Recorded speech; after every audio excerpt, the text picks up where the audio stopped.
Olá, sejam bem-vindos a mais um Agrofag, o primeiro domingo de maio, né, professor? E mais um mês por aqui, novas histórias para contarmos. Bom dia! Bom dia, Antonella, e um mês abençoado para nós, né? Amém, é isso aí. Vamos dar uma olhada o que a nossa equipe preparou para a edição desse domingo, 5 de maio? Vamos mostrar um consórcio de plantas de cobertura que não são comuns em nossa região, o Níger e a crotalária. O Paraná se destaca mais uma vez como o estado que mais produz e exporta carne de frango no Brasil. É a força da avicultura paranaense. Você vai conhecer como é a produção de mandioca, do campo até a indústria. Especialistas falam sobre os desafios que o setor tem pela frente. Na região de Cascavel tem colheita do trigo mourisco. E esse é um período do ano que os produtores de hortaliças têm que ficar atentos.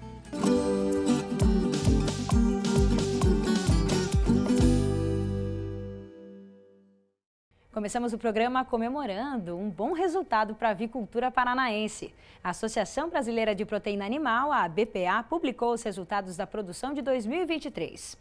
O destaque é que o Paraná exportou quase 42% do volume total da carne de frango produzida no país, ocupando o primeiro lugar no ranking nacional.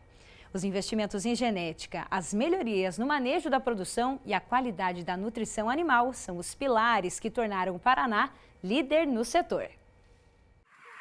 Produzir carne de frango é uma grande habilidade dos produtores rurais brasileiros. O país ocupa o primeiro lugar no mercado global.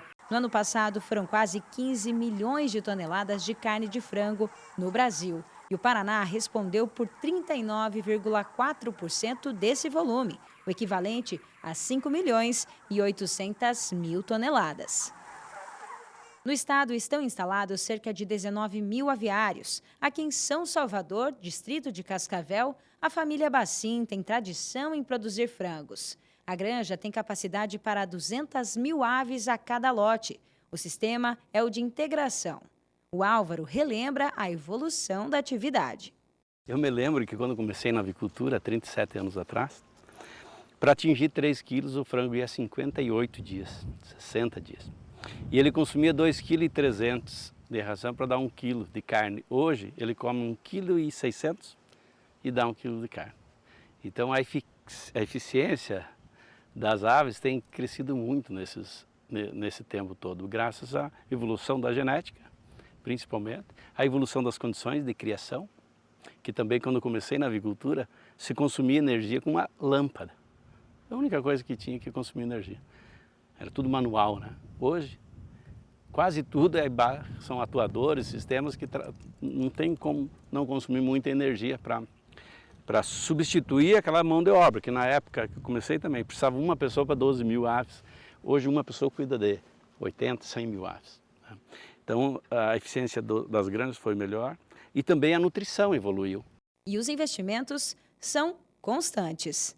Há 8 anos, né, que a gente começou a construir esse primeiro núcleo aqui. E desde então a gente não parou de agregar coisas aqui na granja, né? A gente construiu ela com uma qualidade boa de estrutura, né? Então ela tem o telhado isotérmico, a parede isotérmica, os painéis de controle do aviário também são bons. E aí sempre a gente está investindo. Com o passar do tempo a gente colocou placa solar também para viabilizar, né? E aí depois de 5 anos a gente investiu mais para fazer outro núcleo aqui também. E a gente assim sempre vem procurando se adequar, sempre se tiver alguma tecnologia, alguma coisa para melhoria, para a qualidade da ave, a gente está sempre buscando e atendendo os parâmetros que é exigido, né? Nesse momento, para reforçar a segurança sanitária e garantir a qualidade da produção, a família adotou uma série de medidas. Nós conseguimos ter uma segurança no sistema todo de sanidade avícola, o Plano Nacional de Sanidade Avícola, que foi editado em 2007 e ele foi sendo trabalhado e hoje nós estamos até em emergência por causa de uma situação de contingência para se fazer digamos, o dobro mais de trabalho em relação à sanidade, cuidar muito mais dos detalhes, por conta da ameaça da gripe, né? Nós não tivemos no Brasil em nenhum lugar a gripe aviária em plantéis comerciais, né? Isso é uma vitória para nós, esperamos que a gente consiga manter essa vitória. Isso é fruto de trabalho, de muito trabalho, dos órgãos de defesa, tanto o Ministério da Agricultura, quanto a ADEPAR, quanto as empresas cooperativas, o corpo técnico todo, imbuído, trabalhando firmemente, e os produtores todos cumprindo as normas, né? Porque as normas estão lá no papel, foram ditadas e tal, e precisam ser cumpridas. Então, o trabalho de cada um é muito importante. Então, a atenção de cada produtor, nesse sentido de estar atento, de fazer as coisas corretamente, fazer os procedimentos, é extremamente importante para a gente manter a nossa sanidade em alta. Essa preocupação dos produtores em garantir a segurança sanitária manteve o Brasil como o maior exportador de carne de frango do mundo. Em 2023, foram 5 milhões e 100 mil toneladas. Só o estado do Paraná exportou quase 42% desse volume. Os maiores compradores são a China, os Emirados Árabes Unidos, o Japão, a Arábia Saudita e a África do Sul. O presidente do Sindiavipar, o Sindicato das Indústrias de Produtos Avícolas, Roberto Kaifer, destacou os fatores que fazem do estado o maior produtor e exportador de frangos do Brasil. Seu Roberto, então mais um ano aí, a Associação Brasileira de Proteína Animal trazendo esse dado como o Paraná em 10 anos consecutivos aí sendo o maior exportador de carne de frango. Esse é um resultado que o senhor que acompanha o setor há muitos anos sabe do processo que é, né? Então eu queria saber quais os fatores fizeram com que mais um ano o Paraná assumisse essa posição. Bom, o Paraná é um destaque a nível nacional há muitos anos. Mais de 10 anos nós somos o primeiro colocado em volume de produção e volume de exportação. O Paraná tem uma característica pelo milho, pelo soja, pelo clima. Essa tradição que nós iniciamos lá atrás de colocar no campo uma variedade de produções. Então você tem o frango, você tem o suíno, você tem o leite, você tem o peixe. Essa região oeste do Paraná tem criado várias oportunidades dentro das economias e das proteínas de dar oportunidades para o pessoal do campo.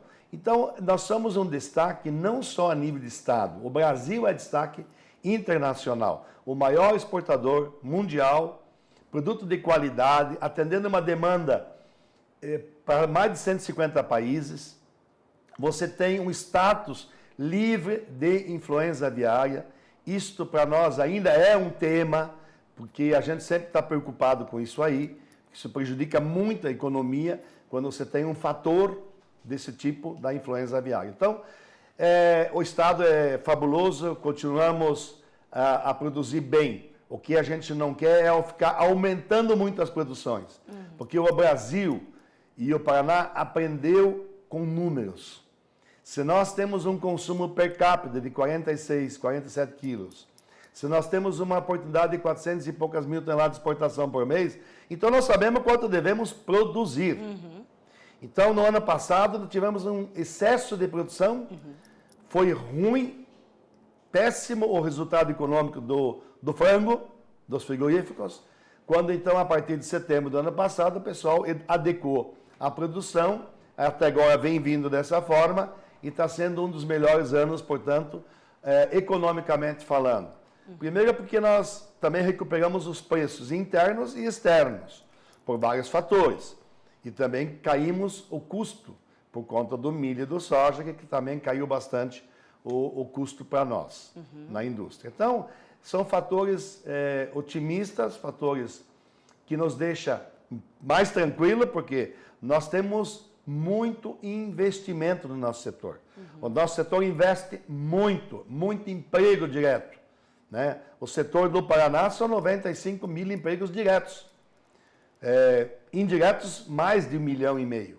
Então, é um setor que emprega muito. E para a gente finalizar, seu Roberto, nesses 10 anos, então, foram ótimos resultados e o senhor sempre traz que muito disso se deu por conta do cooperativismo, por conta das integrações e por conta do investimento que o produtor rural também tem, né, diretamente essa dedicação. Os próximos 10 anos aí tendem a ser de crescimento também. As cooperativas são fundamentais, são excelentes para o nosso setor da economia, em todos os setores. Não é só na avicultura, é no suíno, é no peixe que está tendo destaque. Nós temos hoje aqui no oeste do Paraná os 2 maiores frigoríficos do Brasil de peixe, exportando para os Estados Unidos, via aviões, exportando produto resfriado, para vocês terem uma ideia. Então, é uma economia pujante, o nosso oeste do Paraná, como o Paraná como um todo. Então, as cooperativas, as grandes companhias como a BRF, a Seara, são muito fortes aqui dentro do estado do Paraná. Então, nós temos muitas empresas gerando muitos empregos, todos muito bem coordenados pela BPA e pelo CNDVPAR, no sentido de manter, digamos assim, essa situação que se criou hoje de produção do volume, porque ninguém está ocioso, todos estão lotados, e lotados ao volume que nós necessitamos trabalhar, isso que é importante. Então, a economia como um todo nesse setor está bem, né? Todos trabalhando full, todos exportando, todos entendendo o que está acontecendo a nível mundial. Nós cada vez exportamos mais para a China, cada vez o mundo árabe compra mais, o Japão compra mais, a África do Sul está comprando muito bem. Então, são muitos os países que requerem cada vez mais da gente. E o status de livre de influenza é um status muito importante para o Brasil, para que a gente continue, digamos assim, a produzir essa qualidade que nós temos hoje. Garantindo essa competitividade no mercado, né? Com certeza. Então a gente acompanhou aí, né, professor, a evolução da avicultura no Paraná e o crescimento do setor. Os pilares de produção, ele veio ao longo do tempo, né? Isso foi consolidando a produção das aves aqui na produção de carne de frango, certo? Isso também vem a genética, a tecnologia, tudo ajudando a ter uma eficiência melhor, ou seja, o avicultor brasileiro ser altamente competitivo. E não só isso, né? A logística de colocar interna é a logística externa, né? Então, o Paraná está de parabéns por ter alcançado esse ranking, né, mundial de vendas aí. Com certeza. E na Colônia Esperança, em Cascavel, tem produtor fazendo a colheita do trigo mourisco. São 120 hectares de área plantada em parceria com uma empresa que presta assistência técnica durante o cultivo e depois compra a produção.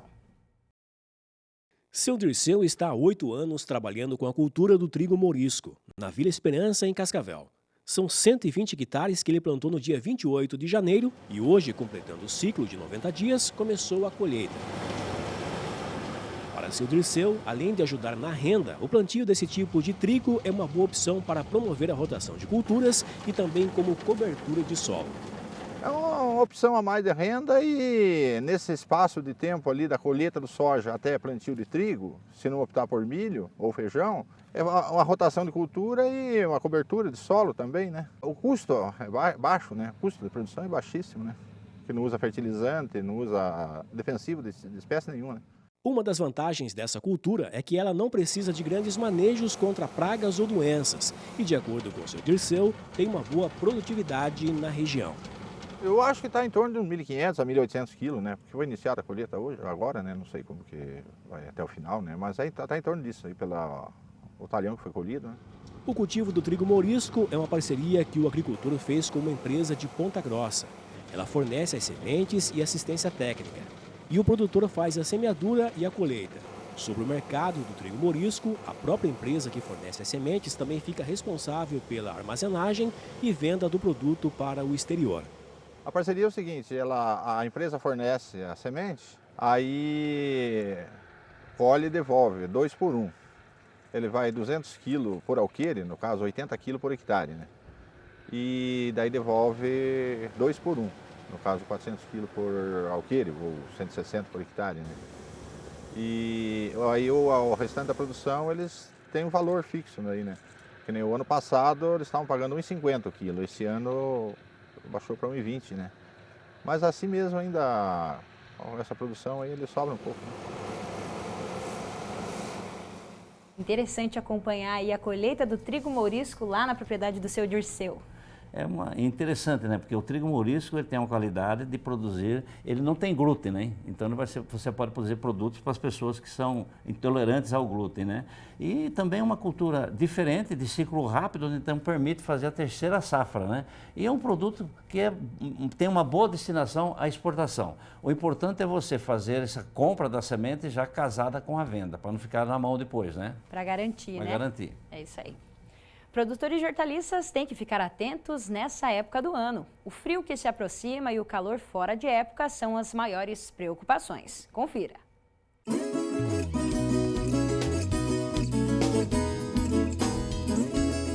O outono e o inverno no Brasil apresentam uma diversidade climática que influencia diretamente na produção de hortaliças.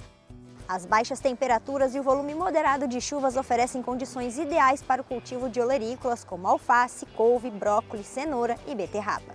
Uma das vantagens mais notáveis é a redução da incidência de pragas e doenças. Com temperaturas mais baixas, muitos insetos e doenças diminuem suas atividades, causando menos problemas fitossanitários. Geralmente, os produtores de olerícolas iniciam a produção de mudas de inverno no final de março, realizando os transplantes no início de abril, já que para essas variedades a temperatura ideal fica entre 18 e 20 graus, suportando temperaturas de até 6 graus Celsius. Esse ano, com as temperaturas mais altas no mês de abril, a produção de olerícolas está sendo prejudicada, uma vez que foram transplantadas mudas de inverno.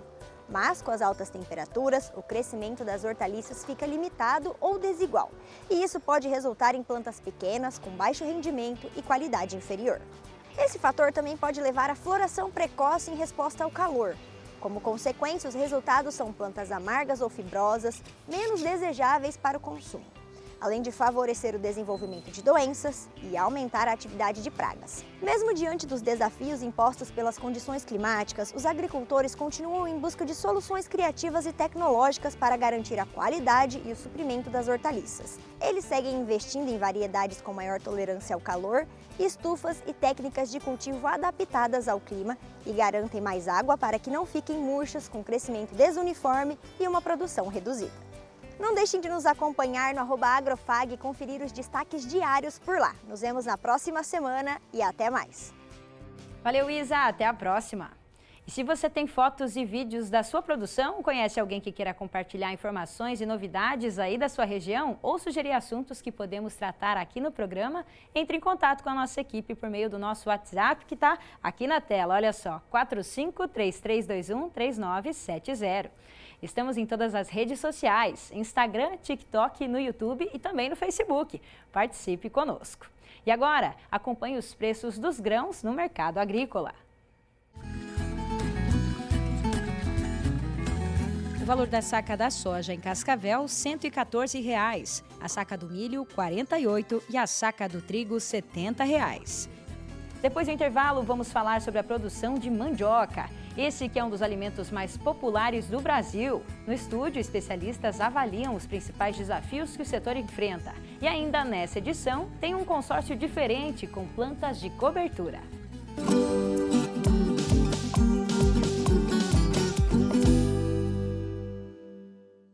E se você pudesse escolher como desejaria estar em 5 anos? Considere a carreira e seus sonhos. Considere a velocidade das mudanças no mundo e do trabalho. Ninguém evolui sem metas, sem estudo. Uma escolha inteligente te impede de parar. Centro Universitário FAG, a escolha da inovação, excelência e do empreendedorismo.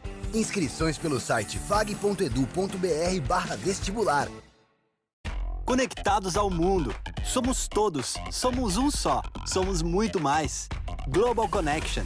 Descubra um novo programa de pós-graduação Centro Universitário FAG. Acesse o site e conheça os cursos disponíveis. Conexões internacionais e experiências transformadoras. fag.edu.br/pós. Inscrições pelo fone 4533213964. Pós-graduação Centro FAG. Global Connection. Realize.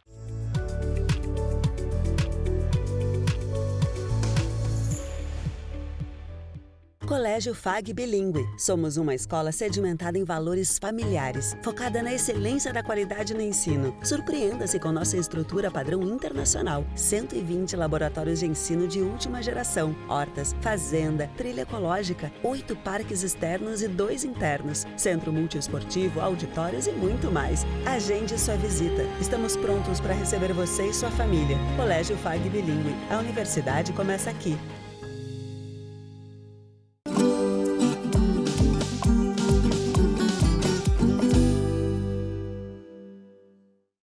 Estamos de volta. Professor Celso, agora nós vamos falar sobre um dos alimentos mais populares e consumidos no Brasil. Sabe qual é? Claro, mandioca. É isso aí. E antes de exibir a reportagem especial sobre a produção industrial de mandioca, nós vamos mostrar para vocês alguns números que comprovam como esse cultivo é importante, principalmente para a agricultura familiar. Olha só, essa reportagem aqui nós fizemos com o seu Jair, que é pequeno produtor aqui de Cascavel. Ele mostrou uma técnica que utiliza no plantio da mandioca com as manivas sendo colocadas na vertical. Já essa outra aqui é com a dona Hilda e o marido dela, que também se chama Jair. Na reportagem, eles mostraram uma variedade de mandioca que não precisa ser cozida antes de fritar. É colher e colocar direto no óleo quente. Pois bem, essas são apenas algumas das matérias que nós fizemos sobre o plantio de mandiocas. E quando a gente fala que essa é uma cultura muito popular, é porque ela é mesmo. Para se ter uma ideia, só as reportagens que nós mostramos aqui no Agrofag sobre o cultivo já atingiram um número impressionante. Está na tela, olha só, de 27 milhões de visualizações nas nossas redes sociais e que geraram muitos comentários, trocas de informações e que foi realmente muito bacana ver todo mundo participando assim, né, falando de mandioca, professor. Muito bacana, uma planta versátil, né? Uma planta que faz vários produtos, né? E é plantada de norte a sul, né? Realmente muito popular, muito né? Popular. E agora nós vamos ao assunto, que inclusive vai ser o tema da nossa conversa no estúdio daqui a pouco. O cultivo de mandioca é uma atividade que está presente nos 4 cantos do Brasil. Nesse ano, a produção nacional estimada é de mais de 18 milhões de toneladas. Só que esse grande volume tem provocado a superoferta do produto, que é destinado para a indústria. Com isso, o mercado registrou uma queda expressiva nos preços da mandioca em comparação com anos anteriores. A mandioca, também conhecida como macaxeira ou aipim, dependendo da região, é um dos alimentos mais populares e consumidos no país. Em 2023, a produção nacional foi de 19.130.000 toneladas, colhidas em uma área plantada de 1.240.000 hectares. Para este ano, a produção estimada pelo IBGE é de 18.200.000 toneladas, menor em comparação ao ano anterior, por conta da seca na região norte do país. Os estados que mais produzem são o Pará, com 21% do total, e o Paraná, com 19%. O Marcelo é um desses produtores que trabalham com o cultivo de mandioca. Ele tem 30 hectares plantados. Nesta área, em Mercedes, oeste do Paraná, está colhendo 7 hectares. A variedade cultivada é a IPR Paraguainha, desenvolvida pelo Instituto de Desenvolvimento Rural do Paraná, o IDR, e que se destaca pelo bom rendimento de amido. Essa variedade aqui, eu creio que faz uns 8, 10 anos que a gente começou a cultivar ela. Assim, a questão de podridão, ela é muito boa, ela não apodrece. Questão de amido, você pode ver aqui, ela fecha bem a parte foliar dela, fecha bem. Isso ajuda a questão de erva daninha para não vir também, né? Tudo é uma variedade que se destacou bastante aqui para nós. Para combater com as lagartas e as principais doenças na cultura, o produtor conta com a assistência de um técnico agrícola. O manejo aqui, eu costumo brincar com ele, o professor Mandioca, nosso amigo Sigmar Herpes, né? Sempre nunca deixa a gente na mão, sempre que a gente pede um palpite, um conselho, o que fazer, sempre ele está ajudando. Aí questão dos venenos aí que passa antes da mandioca nascer, né, para não nascer o mato, controle de lagarta, tudo ele, assim, AgriHorizonte, e ele que atende a parte da mandioca, a gente, né, ele sempre está nota 100, o Sigmar. O trabalho é sempre em família. Ao lado do Marcelo estão os irmãos Marciano e Andrei. A produção do dia começa cedo. Primeiro, eles utilizam um trator com equipamento que, além de cortar a rama da mandioca, também tem a capacidade de afofar a terra para facilitar o arranquio.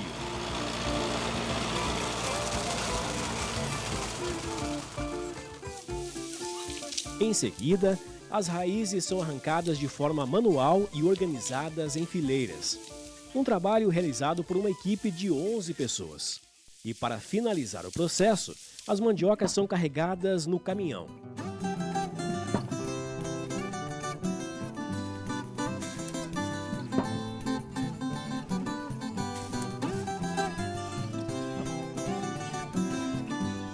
Nesta propriedade, a colheita do dia é de 40 toneladas de mandioca e toda essa produção vai direto para a indústria.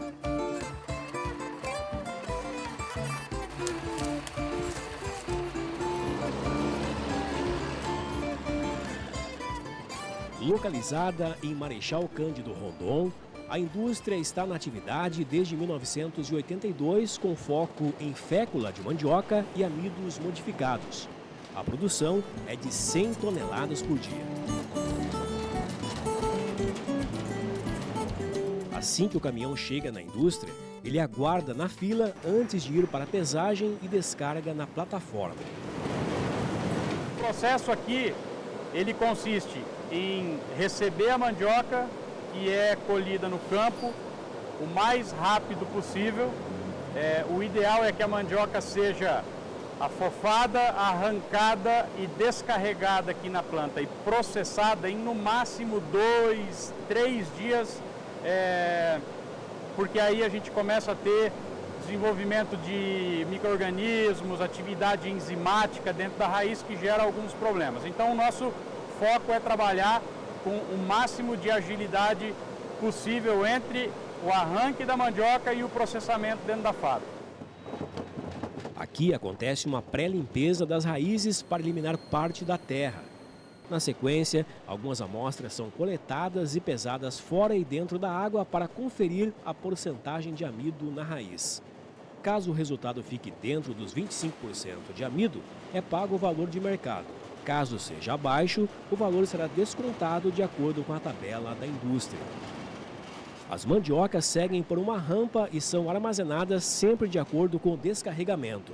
Essa é uma forma de priorizar o processamento, seguindo a ordem da mais antiga para a mais nova. Após a etapa de lavagem, a mandioca é picada em pedaços menores, além de fazer mais uma classificação para retirar alguns resíduos, como pedras, por exemplo.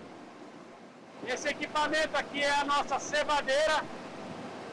Ela vai pegar um pedaço de mandioca, mais ou menos igual a esse aqui, e vai transformar numa pasta que é água, fibra e amido.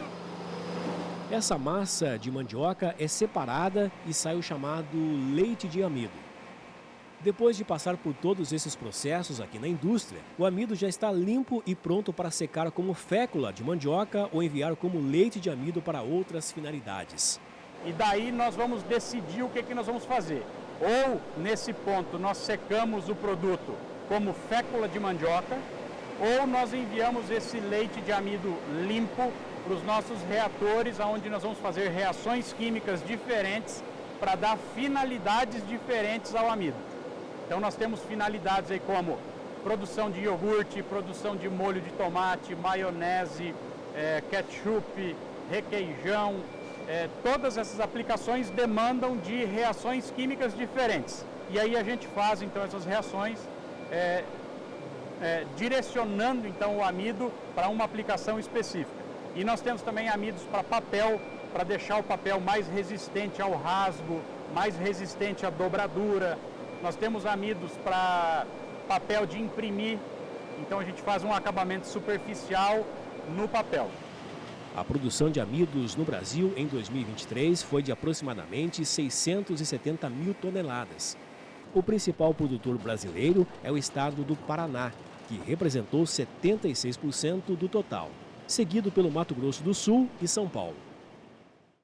Apesar dessa versatilidade de usos, o preço pago aos produtores teve uma queda considerável do ano passado para cá. Em fevereiro de 2023, o valor era de R$ 1.205 a tonelada. Hoje é de R$ 428. Ano passado era uma coisa diferente, né? A época que nós arrancamos estava R$ 1.200 a tonelada. E agora eu não sei porquê, eu acho que lei da oferta e da procura, não sei, R$ 430 a tonelada nós está entregando agora aqui. Tá bem complicado. De acordo com o pesquisador Fábio Felipe, do CPEA, Centro de Estudos Avançados em Economia Aplicada da USP, essa queda é reflexo da superoferta do produto no mercado. No ano passado, no ano retrasado, na verdade, os níveis de preços foram muito bons. Então, tivemos vários momentos de preços recordes. Para se ter uma ideia, lá em 2021, os preços ultrapassaram a barreira dos R$ 1.200 por tonelada, considerando a média do Centro-Sul. E isso, obviamente, acabou tendo um impacto bastante positivo na área a ser implantada com mandioca naquele momento. E essa grande oferta resultou em quedas nos preços. E para se ter uma ideia, agora em abril, o preço médio foi para R$ 428 ali, considerando a mandioca posta em indústria. Então, é uma média de preço 51% abaixo daquela que foi em igual período do ano passado. E se eu considero esses preços reais, já deflacionados, nós temos ali um preço 49% menor. Então, portanto, é uma queda bastante considerável nesses níveis de preços ocasionada por essa maior oferta. E isso afeta bastante os resultados, a receita dos produtores. Então, os produtores do Paraná ali, Mato Grosso do Sul também vem sentindo bastante esses efeitos. Vale destacar que essa mandioca que vem sendo colhida nessa casa de R$ 430, ela foi cultivada a um custo de produção elevado ainda, portanto, há um achatamento das margens também do produtor, da rentabilidade. Então, seguindo no mesmo tema da reportagem que a gente acabou de ver, a gente vai conversar com dois convidados que vieram lá de Marechal, Cândido Rondon, que sempre nos auxiliam quando o assunto é mandioca. Então, a gente recebe Rudinei Rigenberg, pesquisador da Embrapa Mandioca e Fruticultura. Seja bem-vindo, Rudinei, agora aqui presencialmente. Muito obrigado, um bom dia a todos. Bom dia. E também Sigmar Herpic, técnico agrícola da Agrícola Horizonte. Seja bem-vindo, Sigmar. Obrigado, bom dia a todos que estão nos assistindo. Muito bem, vamos lá falar então, continuando aí como a reportagem trouxe sobre os preços. Rudinei, dá então essa perspectiva para a gente entender em relação ao ano passado, fevereiro de 2023, lá R$ 1.200 a tonelada, agora estamos em R$ 430. Como é que aconteceu esse cenário e o produtor, o que está esperando disso daqui para frente? Na realidade, isso conforme comentou o Fábio do CPEA, é em função da superoferta de raízes de mandioca hoje, Então, nós temos um consumo inelástico, por parte dos consumidores e até processamento das indústrias. Então, hoje tem uma superoferta de raízes por um consumo estabilizado, que ele não aumenta muito em função do preço final do produto, Então, é um reflexo de uma superoferta de raízes. Apesar dessa superoferta, então, o país continua precisando de muita mandioca, inclusive a gente importa, de outras regiões, Sigmar?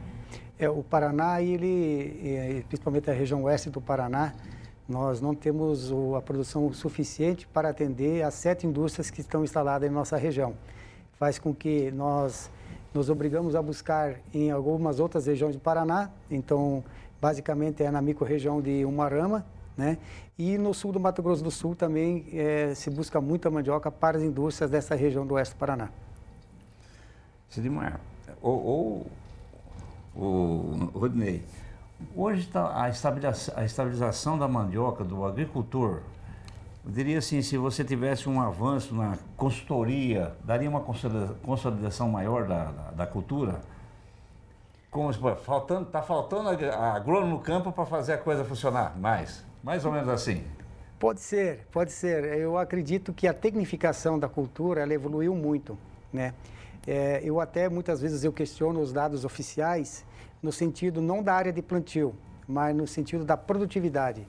O Paraná, ele com a vinda há 14, 15 anos da Embrapa para o nosso estado, que antes estava somente situado em Cruz das Almas, Bahia, e a pesquisa era voltada para aquela região, quando da vinda da Embrapa para a nossa região, trouxe reflexos que estão sendo sentidos agora.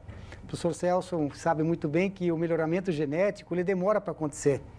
Então, os reflexos dessa produtividade, do incremento dessas variedades que foram lançadas há 4, 5 anos atrás, nós estamos sentindo agora. Então, a produtividade no campo, eu acredito que ela esteja bem acima de, produtividade média, bem acima de 30 toneladas por hectare. E, normalmente, a gente pega nesses números como 23, 24 toneladas por hectare. Então, mas se você tivesse um apoio, talvez maior de orientação no campo, talvez esse custo fosse menor, não estaria dando essa diferença aí de, vamos dizer assim, para o agricultor tão forte aí? Não, mas nós até temos uma boa assistência técnica para a cultura da mandioca, sabe? Sempre tem deficiência, sempre pode melhorar, né? Sim. Mas eu acho que ao longo do tempo que eu acompanho a cultura, nós temos incrementado bastante a produtividade. Claro que tem oscilações, né, de custo-produção, ele não é muito baixo, mas bastante inerente, às vezes, às oscilações de preço dos insumos agropecuários, né?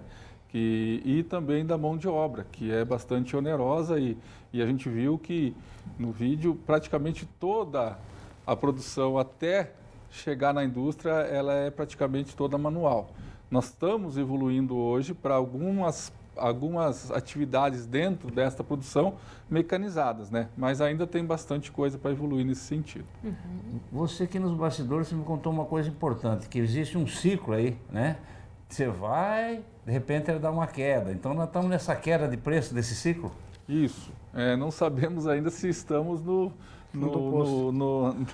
na queda máxima, mas isso é muito em função da migração ou não de produtores, né? Por exemplo, essa conjuntura atual, ela vem do preço alto que nós tivemos ano passado, né? R$ 1.400, R$ 1.300 a tonelada, e também de alguma questão de seca, né? Frustração de safra que a gente teve de soja, e tem muitos produtores que eles são arrendatários, então eles migraram para uma cultura com maior segurança. E esse agora é o reflexo desse volume de raízes. Então, aí, consequentemente, cai o preço. Como ela deixa de remunerar satisfatoriamente, produtores vão saindo de novo do segmento, desse setor. E aí volta a cair o volume de raízes e aumentar o preço. Quando chega daqui 5, 6 anos de novo, num patamar muito valoroso dessa raiz, os produtores automaticamente migram. E aí temos essa oscilação de preços ao longo do tempo. E isso é ciclo. Nos últimos 30 anos, isso aí vem acontecendo. Você vem notando isso aí, como está acompanhando. Vem notando. Eu vou fazer uma pergunta para o Sigmar aí. Sigmar, né? Isso. Sigmar, existe a mandioca branca e amarela, né? Uma é mais para a indústria e outra é mais para o consumo humano, né? Não existe um conflito aí da indústria com o serviço de mesa para o brasileiro? Não, a gente tem o produtor que é tradicional, que cultiva tradicionalmente as mandiocas de mesa, né? Então, normalmente ele já tem o mercado garantido para essa mandioca, né? Ele já tem essa entrega para alguns restaurantes, né? Ele tem entrega isso para alguns supermercados, né? E ele já planta para esse fim, né? Na eventualidade de haver uma sobra dessa mandioca de mesa, ele acaba então trazendo para as indústrias essa sobra, o que para nós não tem diferença nenhuma, porque as indústrias elas remuneram não em função da cor da película da mandioca ou da polpa, ela remunera a partir do teor de amido que está presente nessa raiz de mandioca. Então, como para nós isso é diferente, a gente acaba recebendo as sobras da mandioca de mesa, mas a gente não acaba conflitando nessa compra, não. Então existe a possibilidade de entregar a de mesa para a indústria também, mas o teor de amido seria um fator importante de remuneração, né? Perfeito, isso mesmo. E hoje, Rodinei, como é que está o melhoramento genético visando a indústria, visando a mesa, a mandioca para a mesa? Como que está vocês aí na... Isso. A Embrapa, né, nós estamos aqui no Centro-Sul já há 12, 13, 14 anos trabalhando... Foi uma surpresa para mim, tá? Trabalhando Foi surpresa. como um campo avançado. Então, a nossa sede da Embrapa Mandioca Fruticultura fica na Bahia, em Cruz das Almas, né? E eu e mais 3 pesquisadores, a gente faz essa parte de todo o sistema de produção. Mas, especificamente, com o programa de melhoramento, nós temos uma parte para a indústria e também o melhoramento para mandioca de mesa. Os objetivos são um pouco diferentes, né? Na mandioca de mesa a gente preconiza principalmente a parte de resistência à doença, precocidade, adaptabilidade ao plantio direto, né, que é uma evolução já da cadeia produtiva de mandioca, adaptabilidade à colheita mecanizada, que é uma coisa que está por vir aí, né, e também a questão do teor de amido para a indústria.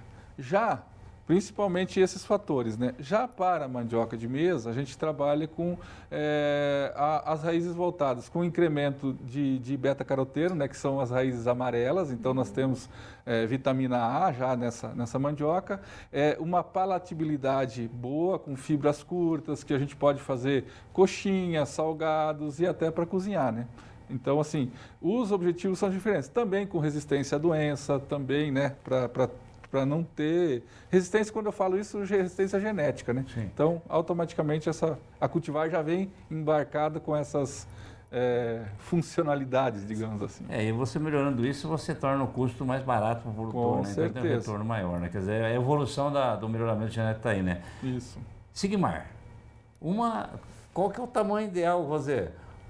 Do agricultor, quanto que ele planta? 1 hectare, 2 hectares, um grande produtor de mandioca, quanto que é? Faz esse modelo para nós aí, que a gente sempre pensou na mandioca como aquele familiar, né? Vai lá, arranca um pé e come e planta o próprio maniva no momento, né? Exato, essa é a forma indígena de plantar mandioca, né? Exato, então,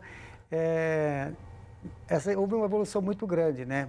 Principalmente com a vinda de defensivos agrícolas no manejo de insetos pragas, e mais intensamente ainda com a vinda de herbicidas seletivos, né, nós tivemos um avanço muito grande na área de cultivo por produtor.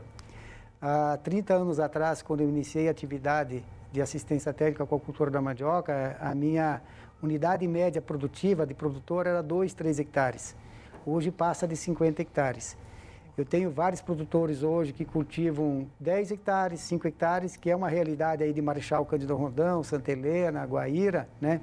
Que são em questão de área fundiária pouco menor, né? Como tem produtores do MS, né, do sul do Mato Grosso do Sul e da região de Umarama, de 1.200, 1.400 hectares, um produtor. Então, mudou bastante o perfil. O que fez mudar o perfil? Foi esses insumos que se tornaram mais eficientes e variedades também. Eu gostaria aqui de destacar materiais como a B36, que é uma variedade do IAPAR, do IPR, né? Que foi desenvolvida, que ele tem um fechamento muito rápido, tal qual também a BRS S01, que é um material da Embrapa, desenvolvida com a vinda do Dr. Rudinei, com o Dr. Rangel, que vieram auxiliar as indústrias aqui no Paraná, trazendo materiais com fechamento mais rápido, professor. Então, hoje, os materiais antigos demoravam aí 4, 5 meses para sombrear a entrelinha. Hoje, esses materiais com 60, 70 dias não possibilitam mais a matocompetição. Então, isso tudo fez com que o aumento da área por produtor fosse mais fácil de fazer e fosse possível. E também a mecanização que vem vindo está favorecendo aumentar a área, né? Hoje tem colheita mecânica, para grandes áreas tem colheita mecânica, plantio mecânico, né? Também, né? Favorecendo. Aproveitar, inclusive, falar dessa questão da mecanização aqui no programa mesmo, né? A gente já mostrou, então, colheitadeira de mandioca, descascadora automatizada de mandioca, a questão do plantio também nas propriedades rurais de todo o Brasil, aí adaptando, né, tratores para fazer esse plantio também se tornar mais prático. Essa questão da automatização do campo na cultura da mandioca está crescente, né, Rudinei? Isso facilita, amplia aí os produtores a quererem também investir na atividade? Com certeza, está muito crescente. Eu falo, como fase de pesquisador dentro da evolução da cadeia produtiva da mandioca, acho que eu estou pegando a maior pulsação da cadeia produtiva, né, que é desde a parte de registro de produtos agropecuários que não se tinha para fazer o manejo do mato, assim como o Sigmar comentou, até hoje da colheita mecanizada. Então, se a colheita mecanizada, que já é uma realidade, né, e os produtores tiverem acesso, todos eles, a essa ferramenta muito importante, com certeza, praticamente toda essa cadeia produtiva, que até então muitos processos ainda são manuais, vão ser mecanizados. Eu acho que a última frente que faltava mecanizar seria a colheita. Perfeito. Eu acho que o avanço da consultoria, né? O avanço de herbicidas, pragas, né? Controle de pragas, o registro de produtos para isso daí, né? Está consolidando a cultura, né? A gente sempre pensa em grandes culturas commodities, né? E esquece algumas culturas que são importantíssimas para nós, né? Como a mandioca, né? Muito bem, é isso mesmo. E é uma diferenciação, né? Então a gente até, nós como indústrias, eu gostaria até de ressaltar isso, professor Celso, que a gente depende muito do setor público para o melhoramento genético. Mandioca multiplica por estacas, né? E estaca, nesse caso, é um clone. Então, uma vez que você desenvolveu um material genético, você tem um clone. Então, você passa a sempre utilizar aquelas estacas que vão reproduzir exatamente a planta-mãe, né? As características da planta-mãe, diferentemente de milho, de outras culturas. Então, grandes multinacionais que são produtoras de variedades de soja ou de híbridos de milhos não vão se interessar nessa cultura. Então, nós dependemos muito do governo estadual, né, através do IDR e da Embrapa. E nós estamos satisfeitos, eu gostaria de ressaltar isso como indústrias, porque a gente está sentindo realmente dentro da indústria e no campo os resultados que está tendo com o IDR atuando dentro do Paraná, com auxílio que foi muito bem-vindo da Embrapa, que ocorreu há 14, 15 anos atrás e que estamos agora, a partir de 2, 3 anos para cá, surtindo os efeitos e colhendo os bons frutos dessa nossa parceria. Eu acho que você fez uma colocação importante aí, que é uma reprodução assexuada, né? Uma vez que você descobre o melhor cruzamento, você vai fazer por clone, né? E quando é por clone, o agricultor plantou uma planta, ele vai multiplicar. E a produção de clone é exponencial, né? 2, 4, vai embora, né? Exatamente. É uma multiplicação rápida. Aí as grandes empresas que fazem pesquisa, o interesse fica menor, né? E aí o órgão oficial, o apoio dos órgãos oficiais é importantíssimo. E eu quero continuar falando nessa questão lá da indústria, então, né? Aproveitar que o Sigmar está comentando aí sobre essa questão da importância do apoio do IDR Paraná, da Embrapa e instituições aí estaduais, né? Do governo no geral, para também falar dos produtos, né? A mandioca é muito versátil. Eu queria então que você comentasse lá, do próprio Jordani falou na reportagem, os produtos que a gente já conhece e os subprodutos também, né? Como eles podem ser chamados mesmo, Sigmar? Conta aí pra gente. Os amidos modificados, né, que são a partir dos amidos comuns, né, do amido in natura, né, aonde que faz algumas modificações, sejam elas físicas ou químicas, né, aonde você vai utilizar para outras aplicações, né. Então, tanto na fabricação de iogurtes, como ketchups e molho de mostarda, né, vai muito, né, no próprio creme dental. Né? Muitas vezes a pessoa fala assim, não uso mandioca. Quando você levantou, escovou os dentes, você já está usando um pouco, algum derivado de mandioca. Né? Temos um exemplo aqui, então, né? Vamos pedir para o Cauã, que trabalha lá com vocês, na Agrícola Horizonte, em Marechal. Cauã, seja bem-vindo também, está trazendo aqui alguns produtos, olha só. Beleza, hein? Olha só, o Sigmar acabou de citar, então, né? Ketchup, maionese, o que mais que a gente tem aqui, Sigmar? Ajuda a gente a... Opa, nós temos uma chipa aqui na sua mão, né? Isso. Olha só, vamos ver o que a gente tem aqui também. Tapioca. Essa aqui, quem levantou cedo já deve ter comido, está muito popular aqui, né, na nossa região. Aí nós temos um biscoito de polvilho. Famoso biscoito de polvilho. Olha essa delícia aqui, professor Celso, me ajuda. Um bolo de mandioca. Esse é bom, hein? Show de bola. E o tradicional, brasileiríssimo, né? Pão de queijo, que tínhamos que chamar de pão de mandioca, né? Porque tem mais mandioca ali do que queijo, né? Provavelmente tem mais mandioca ali. Aí eu gostaria até salientar, né, que com os últimos anos a gente está vendendo muito, né? As indústrias vendendo muito amido, né? Principalmente na aplicação da tapioca, para atender aos celíacos, né? Nós temos muitas pessoas que têm aí a intolerância ao glúten, né?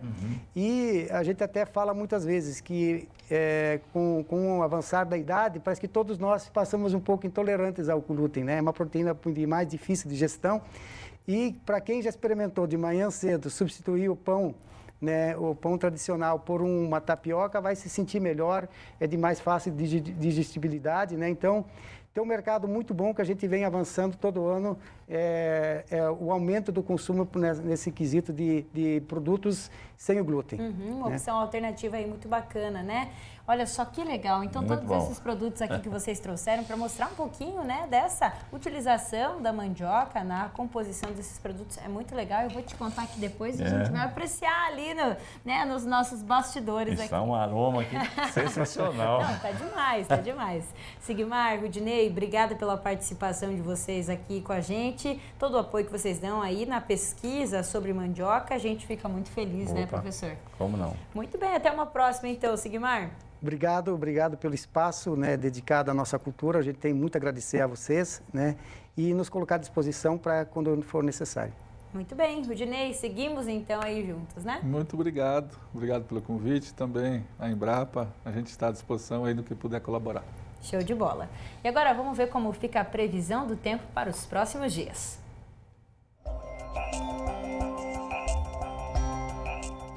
Depois do afastamento de um centro de baixa pressão que atingiu o sul do país, causando alta nebulosidade e chuvas, a estabilidade retorna a partir de hoje. Tempo seco e calor para essa semana na região oeste. Aqui na tela, pelos números das máximas e mínimas, a gente consegue ver uma variação dos 20 aos 30 graus em Cascavel, sem a possibilidade de chuvas até pelo menos a próxima sexta-feira. Em Guaíra, o tempo também fica assim. Sol entre algumas nuvens e altas temperaturas na maior parte dos dias. A mínima na cidade é de 21 e a máxima pode chegar aos 34 graus na quarta-feira. Já na região da Tríplice Fronteira, em Foz do Iguaçu, a máxima vai até os 31 graus, com sol e tempo seco, sem risco de chuvas até quinta-feira, quando a intensidade de nuvens se eleva e refresca um pouco na cidade. Depois do intervalo, você vai conhecer um consórcio de plantas de cobertura que não são comuns em nossa região. É já já.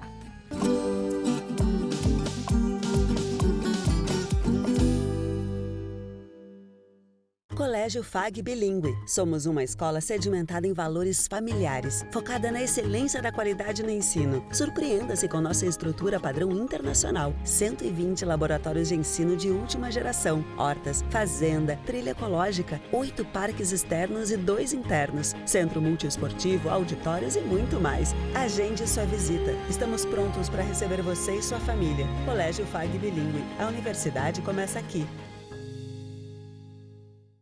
Conectados ao mundo. Somos todos, somos um só, somos muito mais. Global Connection. Descubra um novo programa de pós-graduação Centro Universitário FAG. Acesse o site e conheça os cursos disponíveis. Conexões internacionais e experiências transformadoras. fag.edu.br/pós. Inscrições pelo fone 4533213964. Pós-graduação Centro FAG. Global Connection. Realize. E se você pudesse escolher como desejaria estar em 5 anos? Considere a carreira e seus sonhos. Considere a velocidade das mudanças no mundo e do trabalho. Ninguém evolui sem metas, sem estudo. Uma escolha inteligente te impede de parar. Centro Universitário FAG, a escolha da inovação, excelência e do empreendedorismo. Inscrições pelo site fag.edu.br/vestibular.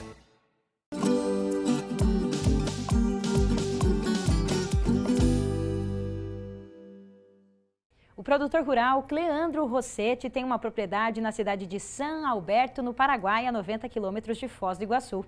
Ele desenvolve alguns consórcios com plantas de cobertura. Em um deles, o Cleandro plantou 2 leguminosas pouco conhecidas aqui na nossa região, o Níger e a crotalária. Segundo o produtor, os mix são feitos a nível experimental. As culturas fornecem uma diversidade de raízes capazes de liberar nutrientes às plantas, aumentando a biodiversidade de micro-organismos no solo. Essa ideia de ter uma leguminosa, né, que é a crotalária, e o Níger sendo uma oleaginosa. Eu queria que você explicasse por que você resolveu fazer o consórcio dessas 2 culturas e como que elas podem servir aí na prática no campo. Então, aqui o intuito desse mix aqui foi aportar muito nitrogênio. O nutriente principal que eu quero reciclar aqui é o nitrogênio. Então, a crotalária recicla uma boa quantidade de nitrogênio, assim também o Níger. O Níger também recicla o tema de potássio e também o boro. aliando esses, a gente consegue ter uma liberação maior desses nutrientes, assim também uma supressão de algumas ervas daninhas, porque pelo efeito de cobertura que elas vão me dar, né? E a crotalária também tem um efeito muito bom em cima da redução de fitonematóides, né? Dos nematóides aí de solo. Aqui eu usei a crotalária spectabilis, porque o nosso problema aqui é nematóide, o Pratylencos vaquiurus, e ela tem um efeito especial sobre esse nematóide. Uhum. E daí, no caso, você estava me explicando aqui, né, que o Níger, ele também, a aparência dele, a gente vai até aproximar a imagem para mostrar, o Níger, ele é bem parecido com o girassol, então um girassol pequenininho. Vamos ver a imagem do Níger aí? Você mostra para a gente? O Níger, ele tem essa aparência, então, bem próximo ao girassol. Conta para a gente, Cleandro. O Níger é um girassol em miniatura. Se a gente olhar aqui, ó, é um girassol em miniatura. Só que a planta de girassol, ela se caracteriza pela emissão de um capítulo, né? Geralmente o girassol híbrido é um capítulo. O Níger, ele dá, aqui ó, vou arrancar uma planta. Ó, ele dá a ramificação e dá várias flores, ó. A sementinha dele é bem pequena. Ele serve para alimentação de pássaros, né? O comércio principal é para alimentação de pássaros.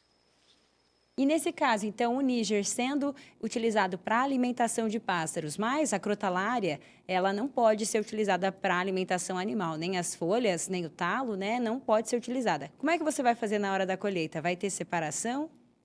Aqui a gente pega e daí faz um jogo de peneiras, usa uma mesa densimétrica, ou pode deixar ele misturado e servir para um mix para o futuro, entende? Pode deixar a mistura pronta já, e aí a gente faz a quantificação, isso com balança, né? A gente vê quantos % a gente tem de Níger, quantos a gente tem de crotalária, e já destina esse produto já para um futuro mix na safra de 2025. Aqui eu estou trabalhando com eles em consórcio, mas também estou trabalhando com elas solteiras para mim ter a planta pura. Tanto a crotalária quanto o Níger eu também tenho elas solteiras. Então essa é só fazer a limpeza dela e o próximo ano a gente já tem a nossa semente. Que uma das coisas que eu preconizo também é a produção da própria semente na propriedade. Só assim a gente consegue baixar os custos de uma planta de cobertura. Um fator maior, mais limitante, é o alto custo dessas plantas, né? Por isso que eu vou trabalhando em cima de fazer novas cultivares todos os anos, adaptando elas ao meu manejo e também conhecendo a cultivar e fazendo a minha própria produção de sementes. E nós conversamos com um agrônomo especialista em solos, Ismael Lopes, da Embrapa Soja, que também é professor do curso de agronomia do Centro FAG. Ele destaca a importância da pesquisa para viabilizar os consórcios no campo.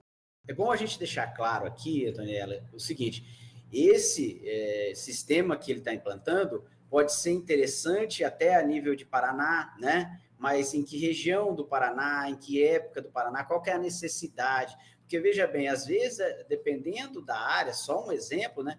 Talvez esse sistema que ele está colocando com duas leguminosas, talvez não seja tão interessante, dependendo da necessidade do meu talhão, da minha área, eu preciso colocar, por exemplo, um consórcio com uma gramínea, né, que tem menos nitrogênio, que a decomposição vai ser mais lenta, que vai proteger mais o solo. Então, depende da necessidade que eu tenho da minha área, porque as plantas de cobertura, elas têm determinadas funções dentro do sistema. Nós chamamos, então, até elas de plantas de serviço. Ela vai desenvolver alguma função ali, até um serviço a ser prestado. Por isso, a questão do planejamento, ela é muito importante, né? Pensando, de novo, né, na necessidade do meu talhão, na necessidade da minha área e a planta que eu vou colocar e qual que é a função dela.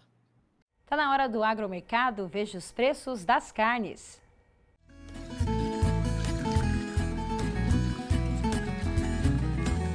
A arroba do boi gordo em Cascavel, R$ 225,00. O quilo do suíno, R$ 6,00 e o quilo do frango, R$ 4,02.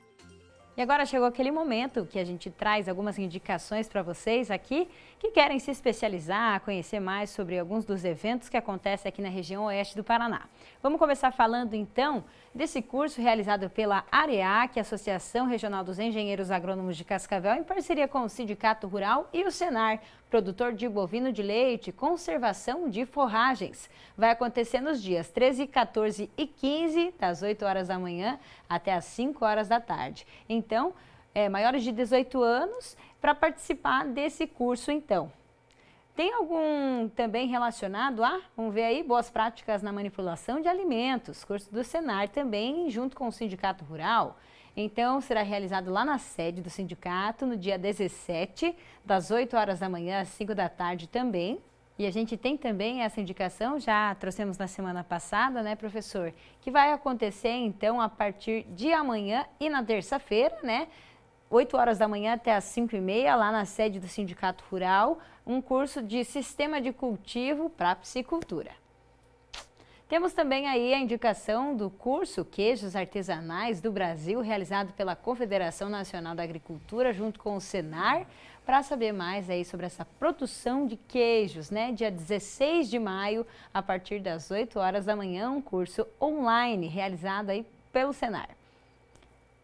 Temos também curso Abacate, Instruções Técnicas para Cultivo Comercial, no dia 10, então sexta-feira, né, realizado a partir das 8 horas da manhã, com curso online da Embrapa.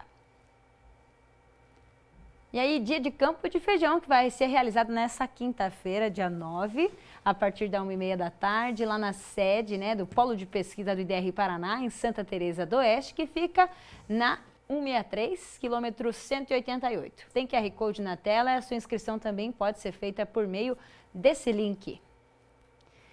E aí também um reforço aqui, a partir, né, então, do dia 1º de maio, desde o dia 1º de maio, última quarta-feira, foi, então, iniciada aí essa campanha de atualização dos rebanhos que a ADAPAR faz todos os anos. Então, esse é um reforço, né, para os produtores que têm rebanhos, aí precisam fazer essa atualização com a ADAPAR. Com esse recado, nós encerramos aqui as redes sociais. Professor Celso, te vejo no domingo que vem, uma data importante por 2 motivos.